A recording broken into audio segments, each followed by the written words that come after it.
Stop. Before you continue watching, need you to think about something. Right now, as you're listening to my voice, there's probably someone in your life who makes you feel off. You can't quite explain it. They haven't done anything obviously wrong, but every time you're around them, something inside you feels heavy. Your energy drops, your peace disappears, and you've been ignoring this feeling for far too long. This video will change how you see the people closest to you. And honestly, some of you won't finish watching because the truth is too uncomfortable. But if you do stay until the end, you'll finally understand why certain relationships have been draining your soul. Here's what nobody tells you about toxic people. They don't announce themselves. They don't walk into your life wearing a sign that says, "I'm here to destroy you." No, they come disguised as friends, as family, as people who claim they love you. And by the time you realize what's happening, they've already taken so much from you. Your confidence, your peace, your energy, even your other relationships. In the next 28 minutes, I'm going to show you 10 unmistakable patterns that reveal when someone is spiritually, emotionally, and psychologically feeding off your life force. And trust me, you know at least one person who fits this description. Before we dive in, I want you to do something. Think about the last 7 days. Who did you spend time with? Now, after each interaction, did you feel more energized or more drained? More confident or more confused? More peaceful or more anxious? If someone's name keeps coming up with negative feelings, that's not a coincidence. That's your intuition screaming at you. Your body already knows the truth. Your mind just hasn't caught up yet. So pay attention to what I'm about to share, because recognizing these signs could literally save your mental health, your relationships, and maybe even your life. Let's begin. Sign number 1. The energy vampire. They drain you without saying a single word. You walk into a room feeling fine, maybe even excited about your day, and within minutes of being around this person, you feel exhausted. It's not because they yelled at you. It's not because they criticized you. They might not have even said anything negative, but somehow, just their presence makes you feel like someone sucked the life out of you. This is real. Science actually backs this up. Mirror neurons in your brain pick up on other people's emotional states. When someone carries heavy, negative, chaotic energy, your nervous system responds to it. These people are emotional black holes. Every conversation is about them, their problems, their drama, their crisis. You try to share something good happening in your life, and they either change the subject immediately or find a way to make it about themselves. "Oh, that's nice, but listen to what happened to me." They never pour into you. They only take. And here's the key. Pay attention to how you feel after spending time with someone. Do you feel uplifted or depleted? Inspired or discouraged? Clear-minded or confused? Your body doesn't lie. That exhaustion you feel isn't just tiredness. It's your soul telling you that someone is taking more than they're giving. Sign number 2. The master manipulator who divides and conquers. These are the most dangerous people because they operate in the shadows. They never lie directly, that would be too obvious. Instead, they specialize in half-truths and strategic omissions. They plant seeds of doubt in your mind about other people. "I don't want to start anything, but did you notice how Sarah looked at you? I think she's jealous." Or, "I'm only telling you this because I care, but I heard John was talking about you behind your back."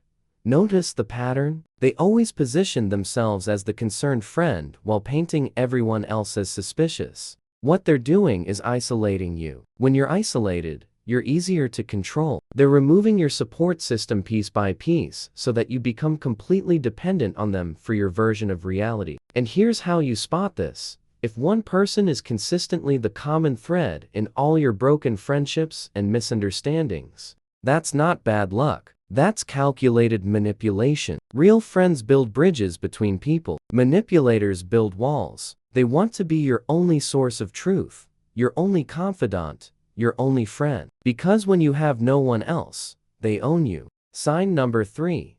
They celebrate your weakness, but resent your strength. This is one of the cruelest patterns because it reveals that they never actually loved you, they loved your brokenness. Watch how these people show up in your life. When you're crying, when you've failed, when you're at rock bottom, they're right there. Super supportive. super caring, giving you all the attention in the world. But the moment you start healing, the moment you start winning, the moment you start walking in confidence, watch how fast they disappear. Why? Because your strength threatens them. Your growth exposes their stagnation. As long as you're struggling, they feel superior. They feel needed. But when you rise, they feel small. So they'll start making subtle comments. Don't forget where you came from. You're changing. Success is going to your head. These aren't warnings from someone who cares. These are attempts to pull you back down to the level where they're comfortable. They don't want you to heal. They want you to stay broken so they can continue feeling better about themselves by comparison. Sign number 4. They repeatedly violate your boundaries. Boundaries are not suggestions. They're non-negotiable lines you draw to protect your peace, your time, your energy, and your mental health. When you tell a healthy person, "I need space," they respect it. But toxic people, they hear your no and treat it like a challenge. You say you're busy, they show up anyway. You say you need time alone, they flood you with messages. You set a limit, they test it, push it, and eventually crush it. And here's how they justify it. "I was just worried about you. I'm only checking in because I care. You're being too sensitive." They use guilt and false concern to make you feel bad for protecting yourself. But let me be very clear. Anyone who reacts to your boundaries with anger, guilt-tripping, or passive aggression is showing you that their connection to you was never about respect. It was about access. It was about control. Healthy people honor your boundaries. Toxic people fight against them because boundaries limit their ability to manipulate and exploit you. Sign number 5. They copy you, then destroy your reputation. This is psychological warfare. It starts with what looks like flattery. They begin mirroring everything about you. Your style, your vocabulary, your mannerisms, even your values and beliefs. At first, you think, "Wow, we're so similar. This person really gets me."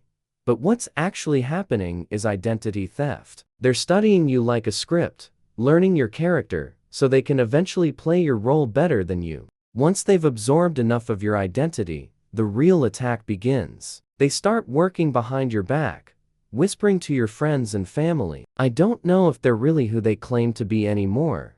They've changed.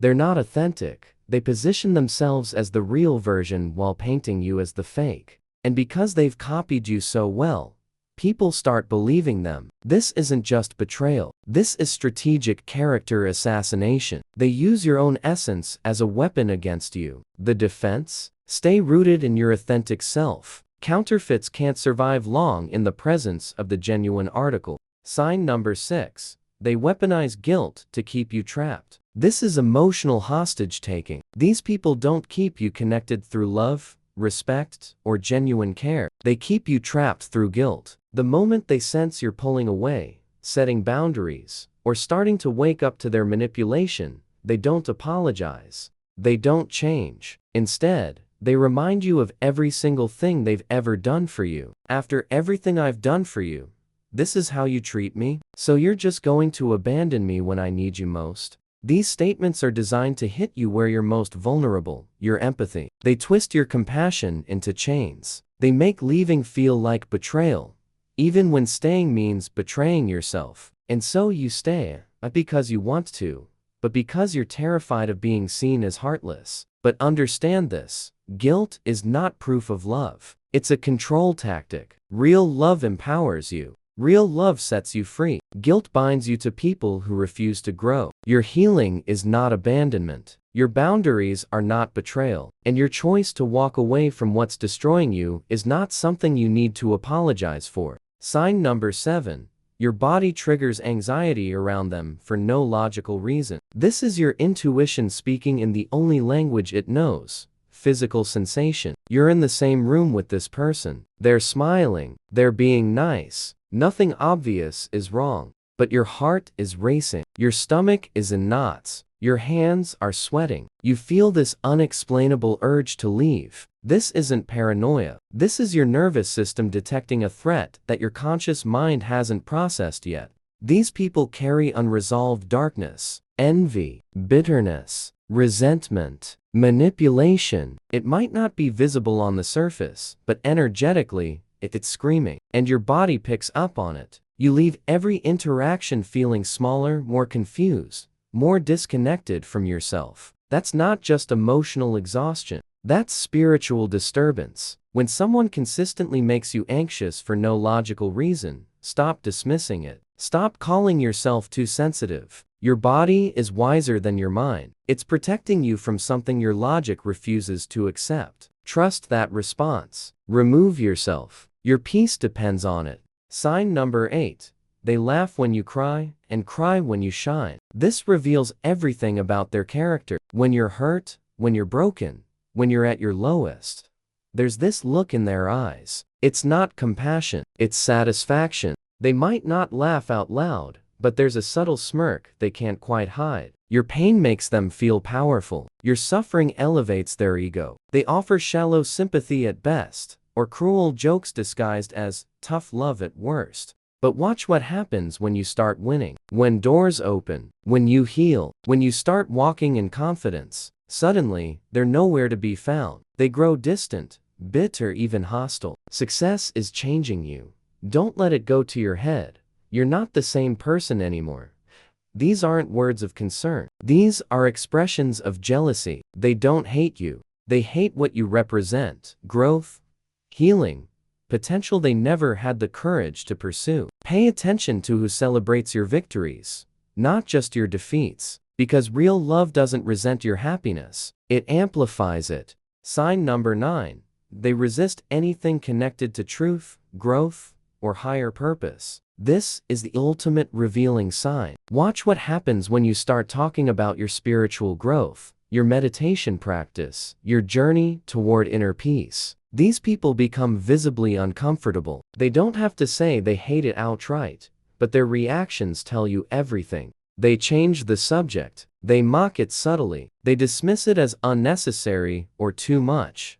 Why? Because light exposes darkness. Truth disrupts deception. Your alignment with higher principles threatens their lower vibrational existence. When you start setting intentions, living with purpose, prioritizing your mental health, they grow resentful. Your growth makes their stagnation obvious. Your peace makes their chaos uncomfortable, and they can't stand it. So they'll try to make you doubt your path. You're being too spiritual. You're overthinking everything. You're changing too much. But what they're really saying is, your evolution is exposing my refusal to grow, and I need you to stop so I can stay comfortable. You cannot heal around people who celebrate your wounds. You cannot evolve while surrounded by those who worship your stagnation. Choose your circle wisely. Sign number 10. They create chaos, then play the victim. This is perhaps the most maddening pattern of all. These people will start a fire, watch it burn, and then act shocked when everything is destroyed. They'll provoke you, push your buttons, disrespect your boundaries, and the moment you finally react, they flip the script. Suddenly, you're the bad guy. You're the one with anger issues. You're the one being unreasonable. They tell everyone how badly you treated them, conveniently leaving out the months of manipulation that led to your breaking point. This is called reactive abuse, and it's a calculated tactic. They push you to your limit because they know that when you finally snap, they can point at your reaction and say, "See, you're the problem, not me." They rewrite history. They gaslight you into questioning your own memory. And they gain sympathy from others by playing the victim of the very abuse they created. The way to handle this? Document patterns. Trust your memory, and understand that someone who constantly creates chaos while claiming to be its victim is not someone you can reason with. They're someone you need to walk away from. Period. Let's pause and recap these 10 signs. 1. They drain your energy without saying a word. 2. They manipulate reality to divide your relationships. 3. They celebrate your struggles but resent your success. 4. They repeatedly violate your boundaries. 5. They copy you then destroy your reputation. 6. They use guilt to keep you trapped. 7. Your body triggers anxiety around them. 8. They laugh at your pain but cry at your progress. 9. They resist your growth and spiritual alignment. 10. They create chaos then play the victim. How many of these did you recognize in someone close to you? Now that you can see these patterns clearly, the question is, what do you do about it? First, understand this. You cannot fix these people. You cannot love them into changing. You cannot set boundaries strong enough to make them respect you if they've decided they won't. Your only power is in how you respond, and your healthiest response is often distance. This doesn't make you a bad person. It makes you someone who values their peace more than the approval of people who are destroying them. You need to give yourself permission to let people go, even if they're family, even if you've known them your whole life, even if they don't mean it. Impact matters more than intention. If someone is consistently damaging your mental health, your relationships, your peace, their good intentions are irrelevant. Set firm boundaries, reduce contact, and if necessary, cut them off completely. You don't owe anyone access to your life, especially people who are using that access to hurt you. This isn't cruelty. This is self-preservation. Here's what happens after you remove toxic people from your life. At first, you might feel guilty. You might doubt yourself. You might wonder if you overreacted. That's normal. They've conditioned you to prioritize their feelings over your own well-being. But push through that guilt, because on the other side of it, you'll discover something incredible: peace. Real, genuine, deep peace. You'll sleep better. You'll think more clearly. You'll have energy for the things and people that actually matter. The space they occupied in your life will fill with better things, better people, better opportunities. Trust the process. Once you've cleared out the toxic energy, focus on building relationships that actually serve you. Surround yourself with people who celebrate your victories without jealousy, who respect your boundaries without argument, who support your growth without feeling threatened, who show up consistently, not just when you're broken. These people exist, but you'll never find them if you keep giving all your energy to people who drain you. High-quality relationships require high standards. Stop accepting less than you deserve out of fear of being alone. Being alone is temporary. The damage from toxic relationships can last a lifetime. I want you to understand something powerful. Your intuition has been warning you about these people for a long time, but you've been ignoring it. You've been making excuses. You've been giving them chance after chance. You've been prioritizing their comfort over your peace. But today, that ends. Today, you give yourself permission to trust what your body has been telling you, to honor what your spirit has been screaming, to protect what matters most: your energy, your peace, your mental health, your life. You are not responsible for other people's healing. You are not a rehabilitation center for broken people who refuse to do their own work. You are a human being who deserves respect, reciprocity, and relationships that add to your life instead of subtracting from it. If this video resonated with you, if you finally feel seen and validated in what you've been experiencing, I need you to do 3 things. First, share this with someone who needs to hear it. Second, write down the names of the people in your life who match these patterns. Just seeing it on paper will give you clarity. And third, make a decision today about what you're going to do with that information. Your peace is waiting on the other side of your courage. Thank you for watching. Protect your energy, trust your intuition, and remember, not everyone deserves access to your life. Choose wisely.